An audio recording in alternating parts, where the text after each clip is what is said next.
Le projet que je travaille en ce moment, c'est une série de romans pour adolescents qui s'appelle Ma vie de gâteau sec. Le premier tome va sortir à l'automne. C'est l'histoire de Louane, qui a 15 ans.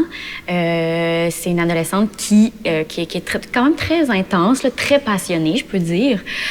Donc, elle ne vit que pour la danse. Elle danse dans sa douche, elle danse en dormant, elle fait que ça.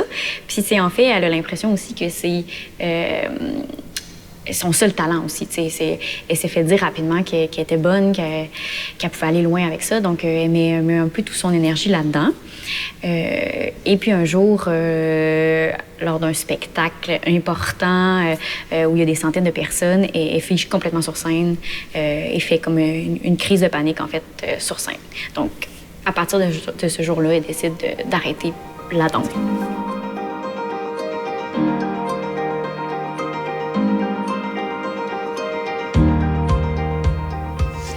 En fait, on s'est rencontrés pour le programme Première Ovation hors littéraire. Donc, on avait le choix, en fait, de proposer des mentors. Moi, j'ai essayé plusieurs fois, en fait, d'être acceptée à ce programme-là et je mettais toujours Martine Latulippe dedans. Elle était disponible quand j'ai été sélectionnée au programme. Donc, on a été jumelés ensemble pour travailler sur le premier tome de mon roman. Oui, la première rencontre a eu lieu ici, à la Maison de la littérature. On présente les mentorés et les marraines.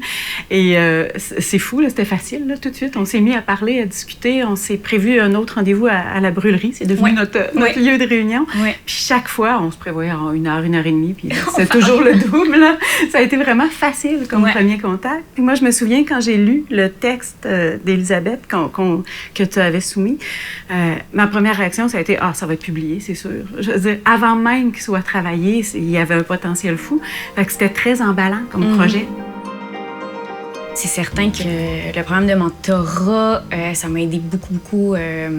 J'avais besoin d'un coup de pouce, mais j'avais besoin d'un coup de cœur, mettons. J'avais besoin, puis je pense que Martine a été ce coup de cœur-là. Je pense le programme en tant que tel, toutes les rencontres que j'ai faites ici à la Maison de la littérature, mais d'être jumelée avec Martine, c'est de sentir que quelqu'un me fait confiance pour vrai, de me sentir à ma place comme pour la première fois aussi rapidement. On dirait que ça a été vraiment le tremplin pour me dire, je suis prête à envoyer dans une maison d'édition. Puis on a réussi à passer à travers, puis on a même fait le travail ensemble de se dire, OK, où on pourrait l'envoyer, quelle maison d'édition correspond à mon style. Fait que j'ai eu la chance, en plus d'avoir ce coup de main-là, pour après ça être... On est même allé rencontrer des éditeurs au Salon du Livre. Au Salon du Livre, là, c'est incroyable. Oui. Moi, j'ai beaucoup aimé la réflexion que ça apporte sur le métier. Tu sais, je fais ce travail-là depuis longtemps, puis d'être mentor comme ça me ramène à l'essentiel. Tu sais, je voyais l'enthousiasme d'Élisabeth à chaque étape, là où j'envoie mon texte. Oh mon Dieu, j'ai une réponse, qu'est-ce que je fais? C'est comme si ça me rebranchait sur, mon Dieu, que c'est le fun à faire.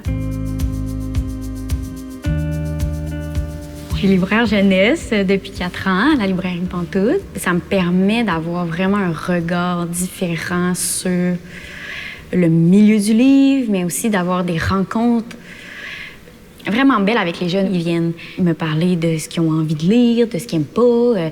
J'ai vraiment des jeunes qui viennent me voir régulièrement juste parce qu'on aime le même type de littérature. Le fait de baigner dans la littérature tout le temps, puis d'en lire énormément, ça m'a comme donné un petit coup de pouce aussi pour faire comme, ça, je le vois pas, je pense que je vais l'écrire.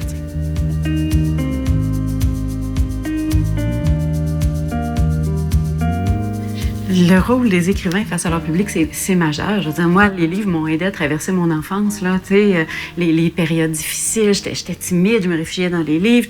Tu lis ça, tu oublies tout le reste. Tu as l'impression que ce personnage-là a été créé pour toi, qui pense comme toi. Ouais. Ça peut faire une petite différence dans une vie, je pense.